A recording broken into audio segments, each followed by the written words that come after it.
Hi Capricorn, welcome to January and Happy New Year. This is Teresa from Tarot by T. And this month we have a full moon in Cancer, which is in your 7th house of partnerships, on January 6th. On January 12th, Mars goes direct in Gemini. On January 18th, Mercury moves direct in your sign, Capricorn. January 21st, we have a new moon in Aquarius in your 2nd house of money. And then on January 22nd, Uranus goes direct in Taurus in your 5th house of romance. So let's see what's coming up. What do the cards have to say about love and relationships for Capricorn? What does Capricorn need to know about love and relationships for January 2023?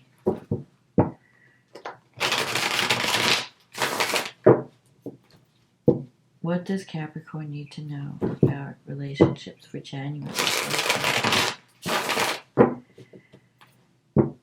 What does Capricorn need to know about love and relationships or anything else that's important for January 2023? What is coming up?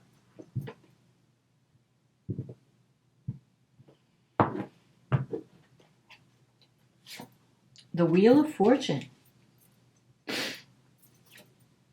the Eight of Wands, the Hangman,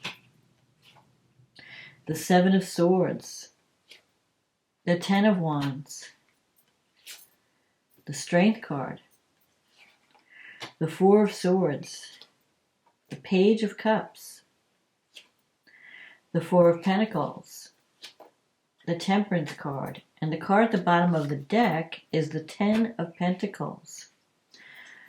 Okay, so the Wheel of Fortune, things are changing, Cappy.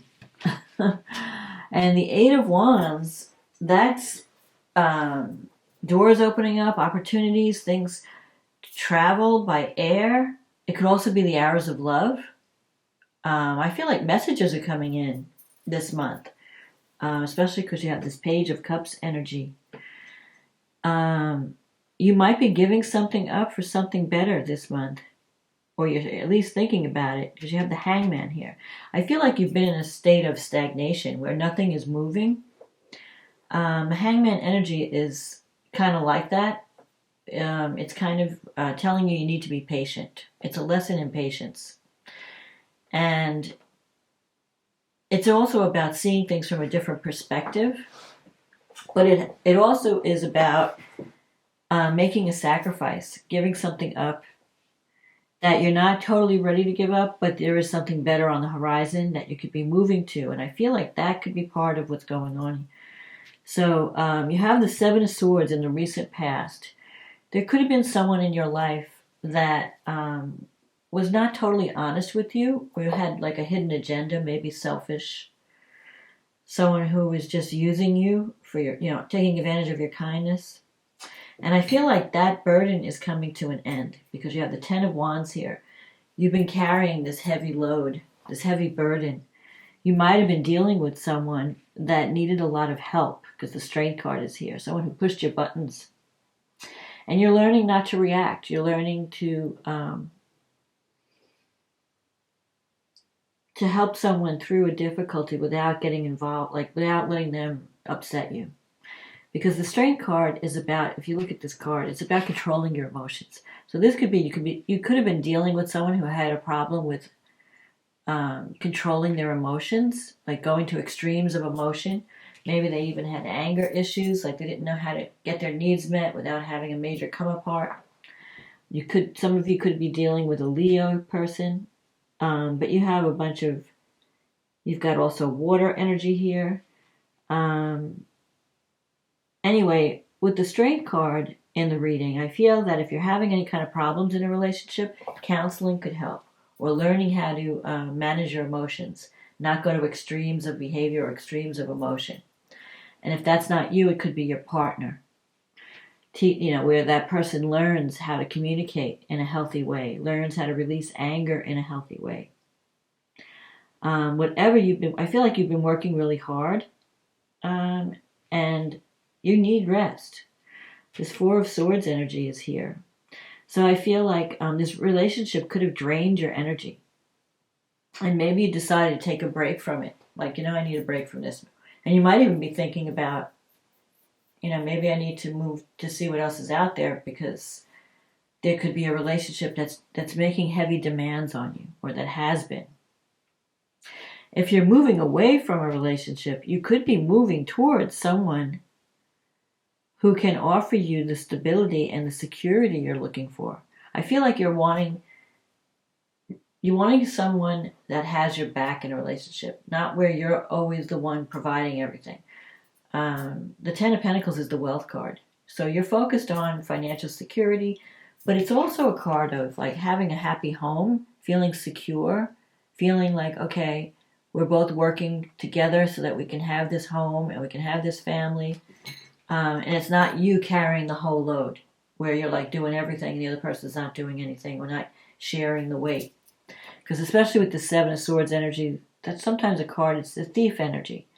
So you may feel like someone's trying to take something from you, or they're taking advantage of your kindness, like you're always doing things and they're not pulling their own weight, or they have like a hidden agenda,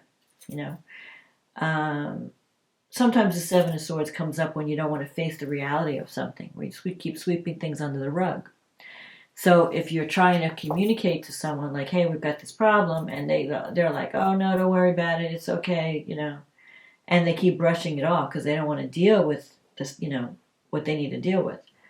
I feel like you might have decided, I'm going to take a break from this relationship, and you might even be thinking about moving on to something else. Now, this Wheel of Fortune and the Eight of Wands, that could be something that's coming up that's going to be unexpected. So if you were going through a difficult time, things are changing. The Page of Cups could be a message of love that comes in. Someone may want to tell you how they feel about you. So this could be an unexpected message. You may get an unexpected message from someone this month where they're explaining how they feel, and then you have to decide if it's someone from the past, and it might well be because Mercury's retrograding this month. You may just, have to think about it. Do I want to go back to the past? Do I want to try this again? Or do I want to start something new with someone new? But I think you have this Four of Pentacles card. There could be issues around money. Who's paying for what? There could be control issues that you need to work out. Where one person's being more controlling. Or you could be holding on to something because you think that's the best you can get.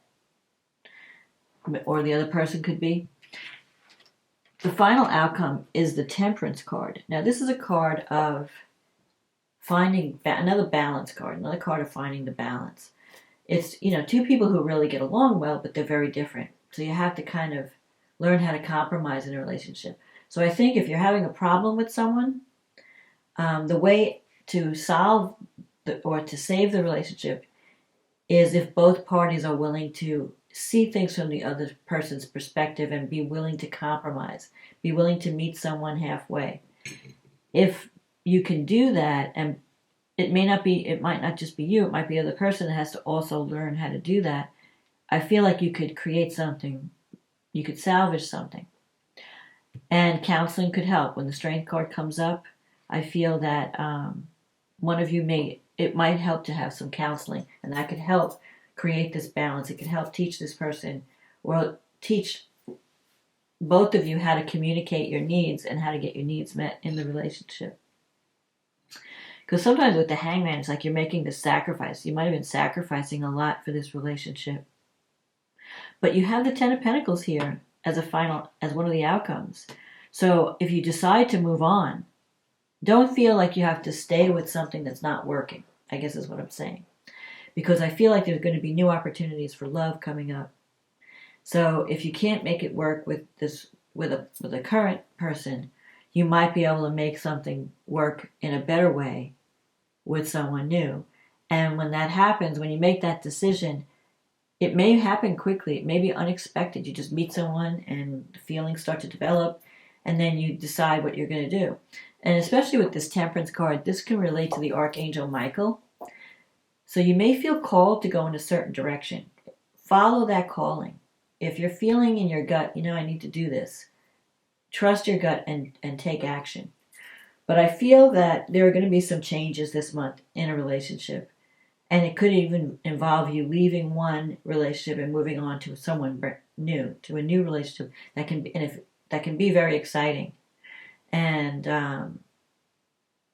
you might be doing a lot of things together, but it can lead you to your goal of what you're wanting. This Ten of Pentacles, someone that you could feel safe with, someone that you could feel secure with, someone that has your back, someone that's contributing as much as you are to the relationship, not just financially, but emotionally.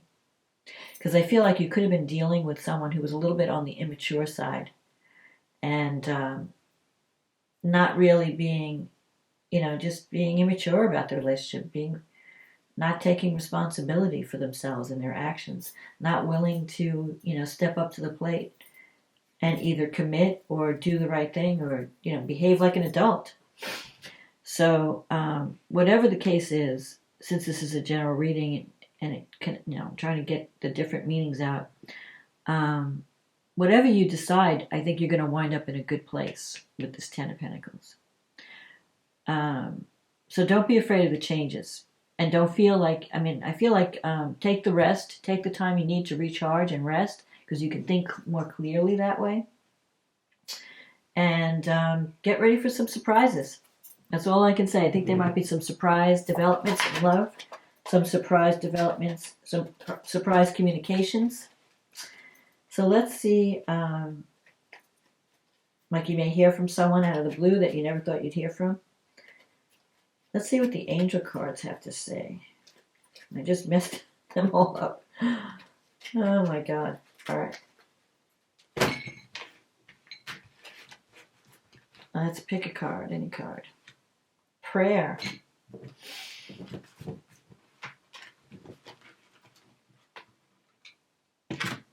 Okay. Dear guardian angel, to you I pray. When I'm fearful, help me remember that only love is real.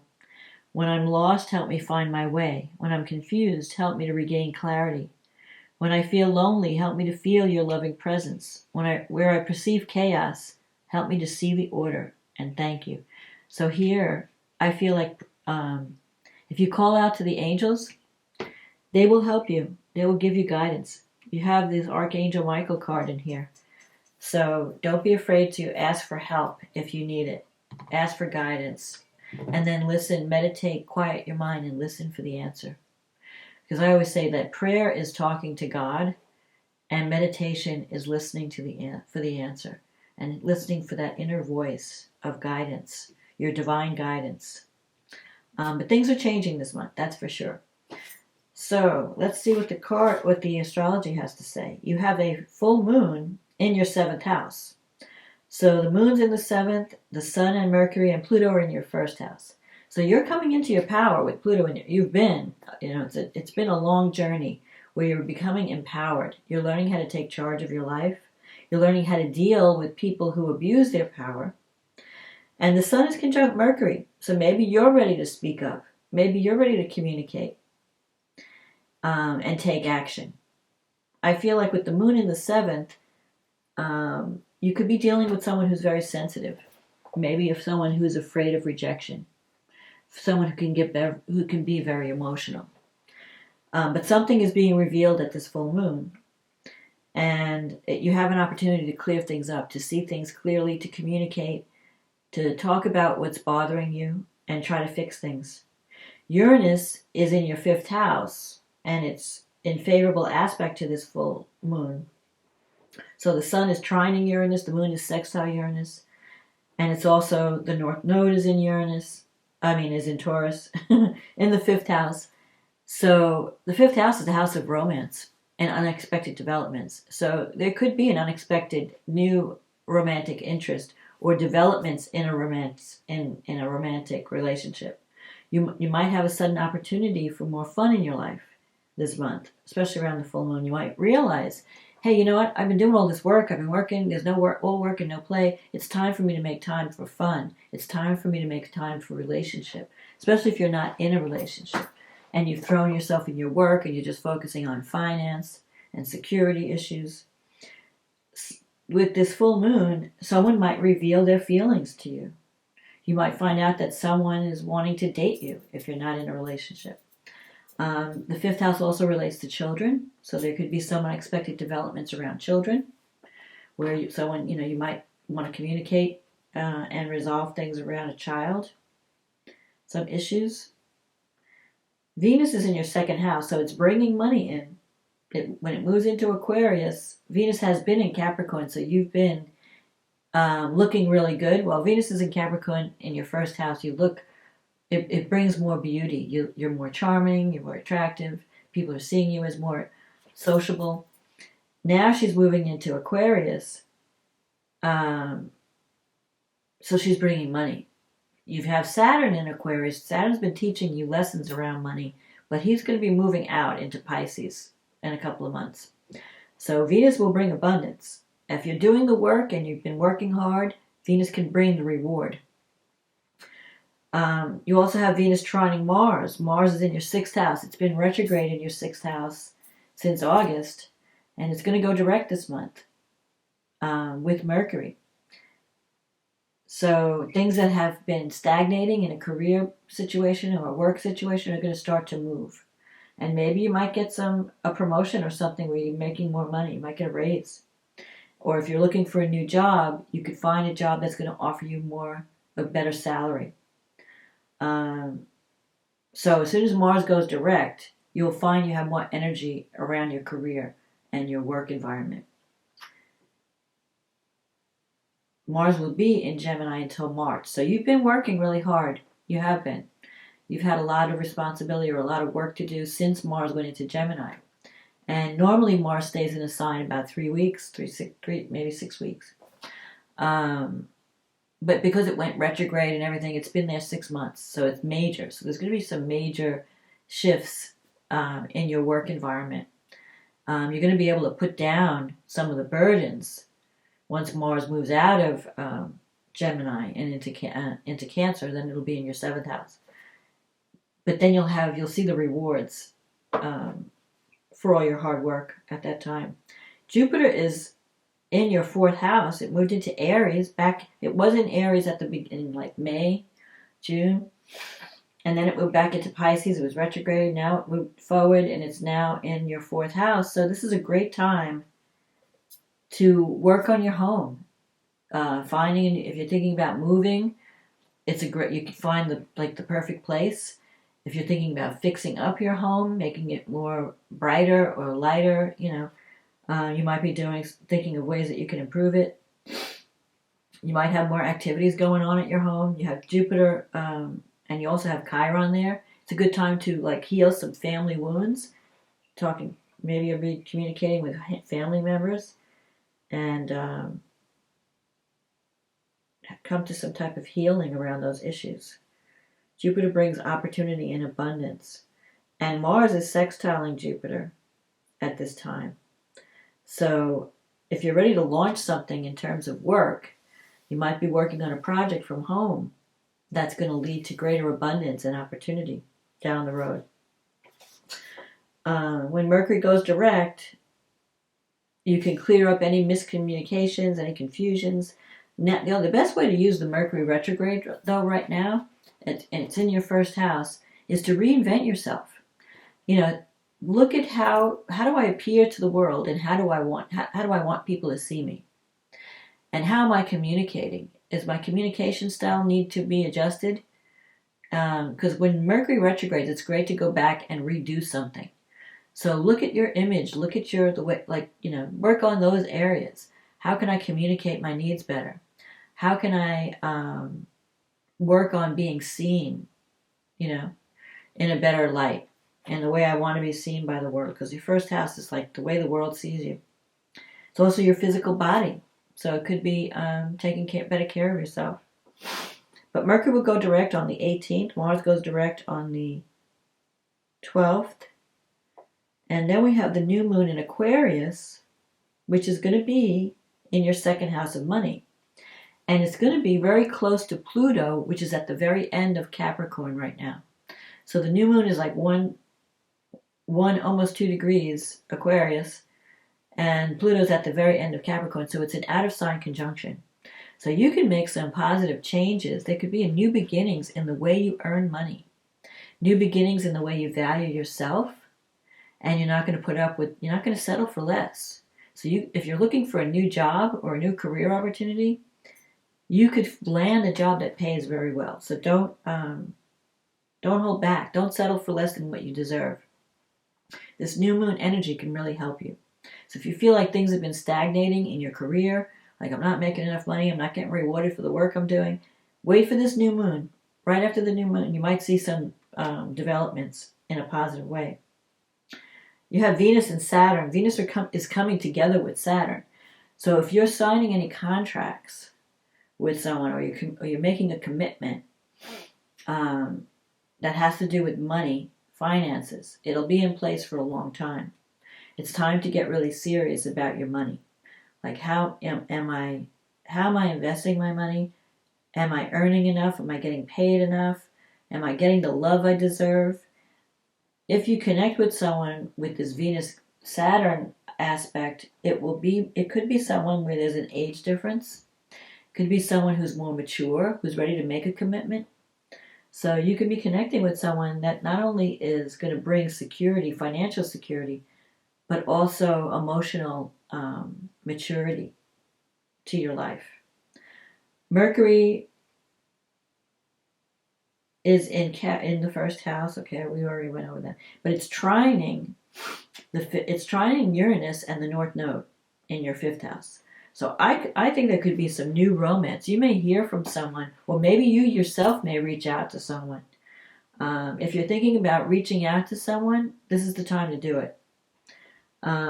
Because Mercury's trining Uranus, so there's positive. You're getting great ideas. When Mercury has a favorable aspect to Uranus, your thinking is crystal clear. You're creating a strategy that's going to work. It could be around a creative project that you're giving birth to. But if it's a new romance, you're sharing ideas. You're having all these really brilliant ideas. You could be connecting with someone that's intelligent, that's a good communicator. Mars is sextile Jupiter. We went over that already. It's still sextile Jupiter in your sixth house. So I feel like it's time to take action in a career matter. So especially, so I feel like there could be some new beginnings in work and love. Like love, definitely, there could be some unexpected developments in love. But I also feel like doors are opening up in terms of your career and the money that you make. Like you have a chance to get into something that's going to bring you more income, or where you'll have more financial prosperity. It's like you're stepping into your power and you're realizing, hey, I don't have to settle for less. If you're not getting what you deserve, either in a relationship or a career situation, it's time to move on to something better. To be dealing with people that are going to reward you for your hard work, that are going to value your contribution. And I think that's possible, especially after this new moon in Aquarius. So take advantage of this energy and reach for the stars this month. You've had, during the Mercury retrograde, you could spend time tweaking your resume or reworking something, a project that you were maybe put aside because you were busy with other things. Finish up those loose ends, tie up those loose ends, and get ready, because doors are going to be opening. New opportunities are coming. And I think you're going to enjoy them, because you have Uranus in the fifth house, which is the house of fun and creative self-expression. So if you get a new job or a new romance, you're going to be having fun with it. It's going to allow you to utilize your talent in a better way, and it's going to bring money in. So don't give up hope. Take the time out to rest before this period. If you've been through a difficult time, we've been working really hard, take time to rest, take time to recharge and heal, but then hit the ground running. When Mars goes direct, you're going to have more renewed energy. And your projects are going to come, things are going to come back online that have been stagnating. So you'll be busy again. So in the meantime, anyway, that's my reading for this month. I hope you enjoyed this reading. If you did, click on the like button, click on the subscribe button, leave a comment if this resonated with you. If you'd like a private reading, click on the link in the description box. If you're new, welcome. Hope you're enjoying the videos. If you'd like a private reading, click on the link in the description box and it will take you to my website. You can get, we can get you on the schedule. So in the meantime, Capricorn, have a wonderful new year and happy birthday if you're celebrating a birthday in January. And just get ready for these new beginnings to come about. You have an opportunity for love and money this month. So get ready. All right, I'll talk to you next month. Bye now.